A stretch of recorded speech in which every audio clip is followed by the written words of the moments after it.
नमस्कार मुलांनो.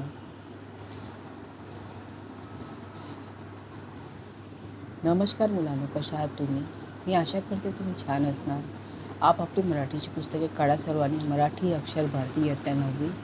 आज आपण पाठ क्रमांक 15 वाचणार आहोत. माझे शिक्षक व संस्कार. याचे लेखक आहेत शंकरराव खरात. मिळाला सर्वांना. हा पाठ पान क्रमांक 52 आहे. Page number 52. काढला सर्वांनी. आता मी लेखकाचा परिचय सांगते तुम्हाला.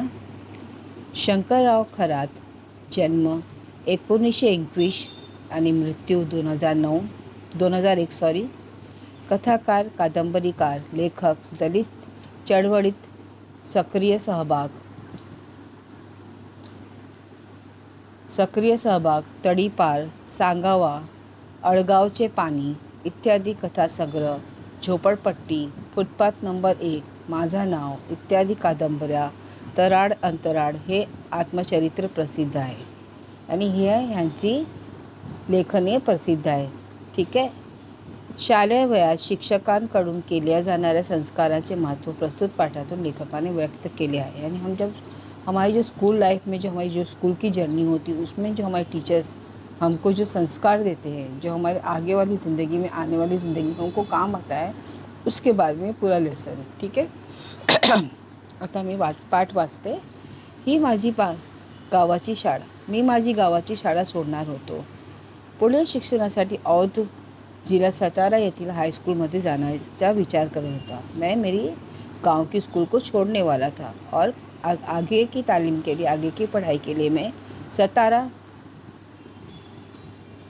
सतारा येथील हाईस्कूलमध्ये जाण्याचा विचार करते. सतारा की हाईस्कूल में मैं जाने का सोच रहा था. तसे माझे प्रयत्न ही चालू होते और उसके लिए मेरी कोशिश भी चालू थी. त्यात यश मिळणार याची मला खात्री होती. उसमें कामयाबी मिलेगी उसमें उसका मुझे पक्का भरोसा था, यकीन था. म्हणूनच मी माझ्या शाळेतील एका शिक्षकाची भेट घेत होतो. इसीलिए मैं मेरे स्कूल के एक टीचर से हमेशा मुलाकात करते रहता था.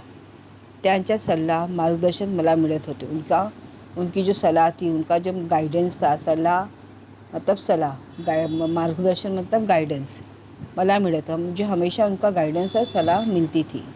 श्री हनुमंतराव देशमुख हे गावाचे रहिवासी. मतलब कौन थे वो? श्री हनुमंतराव देशमुख. वो इसी गांव में रहते थे जहाँ लेखक रहता था. त्यांनी मला इंग्रजी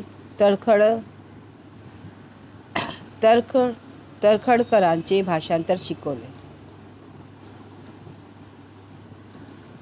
उन्होंने मुझे तड़खड़करांचे भाषांतर, इंग्रजी का जो तड़खड़करांचे भाषांतर यानी ट्रांसलेशन करने को सिखाया. ते तसे स्काउट मास्टरही होते और वो स्काउट के टीचर भी थे. त्यांनी शाळेचे स्काउट पथक पक्क्या पायावर उभे केले होते. उन्होंने स्काउट का जो मेन बॉडी था, उन्होंने एकदम अच्छे से स्ट्रक्चर जो था उस स्कूल के लिए उन्होंने एकदम अच्छे से खड़ा किया था. श्री कात्रे मास्तरांनी मला 4थीच्या वर्गात गणित शिकवले. श्री कात्रे मास्टर जो उस लेखक को उन्होंने, जब वो 4th स्टैंडर्ड पे थे, उन्होंने उनको मैथ्स सिखाया. अंकगणितासारखा अवघड विषय त्यांनी सोपा करून शिकवले. अंकगणित नंबर्स और मैथ्स में जैसा हार्ड सब्जेक्ट उन्होंने एकदम ईजी करके ईजी वे में सिखाया. ठीक है. आमचे कात्रे मास्टर अंगाने सड़पातर.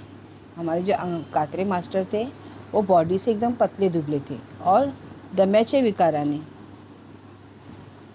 त्यांना कधी कधी त्रास व्हायचा. उनको अस्थमा का प्रॉब्लम था, उसके लिए उनको कभी कभी बहुत तकलीफ होती थी. कात्रे मास्तरांची घरी माझे वडील लाकड फोडायला जायचे. कात्रे मास्तर के घर उनके डैडी लकड़ियाँ तोड़ने जाते थे. ठीक है. श्री गोडीवडेकर मास्तर मला मराठी 5वीत होते. मुझे 5वीं में कौन से सर थे मराठी के लिए? गोडीवडेकर सर थे जो 5वीं में मराठी सिखाते थे. ते इतिहास भूगोल शिकवायचे और हिस्ट्री और ज्योग्राफी भी सिखाते थे. त्यात अंग्रेजी पहिलीत तळखडकरांचे पहिली भाषांतर शिकवायचे और वो तळखडकरांचे पहली भाषा जो थी उसको भी सिखाते थे. इंग्लिश की भाषांतर करने का और ट्रांसलेशन करने का भी सिखाते थे. श्री गोडीवडेकर खरे शेतीज्ञ शिक्षक. शाळेच्या बागा करण्याच्या त्यांचा अर्थ त्यांच्या अर्थलक्ष असे. त्यात त्यांच्या व माझा जवळचा परिचय आला. यानी जो शेतीज्ञ मतलब जो फार्मिंग का होता है ना, वो सर फार्मिंग में बहुत अच्छे थे और स्कूल का जो गार्डन था वो उन्होंने ही तैयार किया था और इस वजह से हम दोनों की बहुत ही जमती थी. उन्होंने हम लोगों को बहुत ही कुछ खेती के बारे में, गार्डनिंग के बारे में बहुत कुछ सिखाया था. त्यांचं कारण शाळेचा बागा आमच्यासारख्या मुलांच्या जीवावरच्या तर उभ्या होते. आम्ही मुलं वयाने तसंच हाडपिडाने मोठा कष्टाच्या कामाला कणखर शाळेची गावच्या ओढ्या काडीचा बाग ही खरे तर आम्हा मुलांच्या जीवावर चांगली फुलली उभी असे. यानी उन्होंने हम बच्चों पे जिम्मेदारी देती थी. यानी बच्चे जो स्कूल का बाग था उसको एकदम अच्छे से रखने के लिए.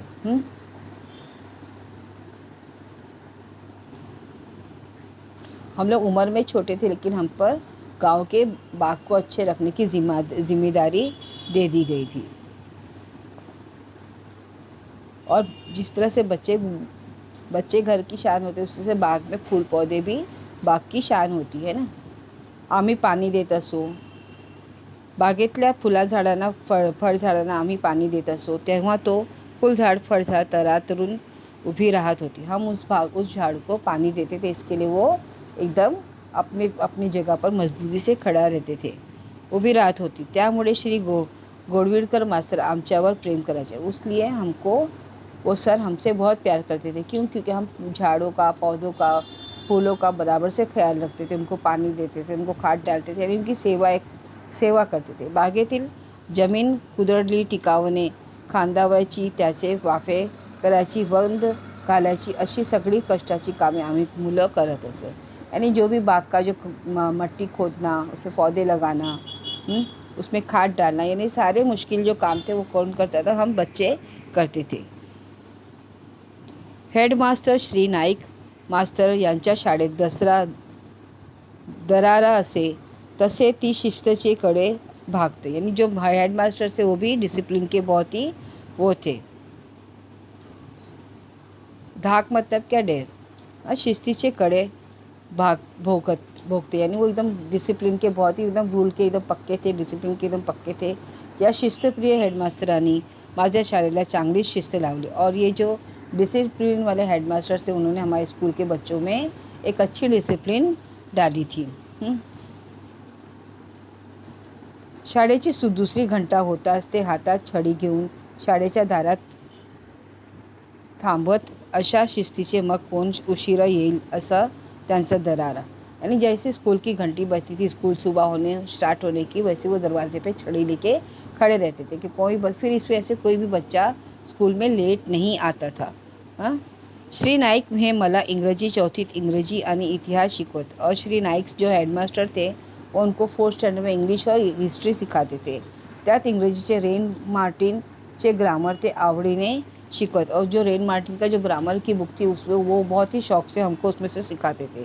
ते सदानकदा विद्यार्थ्यांना समुपदेश करीत. श्री रायगवारकर मास्तरांनी सारखे ते कधीही इतर सार्वजनिक कार्यात पडत नसत. आपण बरं आपली शाळा बरी, हेच त्यांचे कार्य.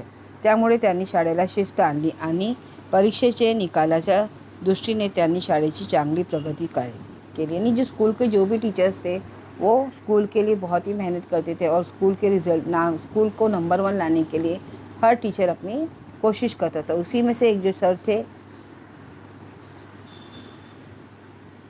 रायकवार सर, वो मतलब दूसरे अपने काम से काम रखते थे और दूसरे किसी काम में नहीं, लेकिन वो फिर स्कूल के रिज़ल्ट के लिए, बच्चों की पढ़ाई के लिए एकदम एक नंबर थे.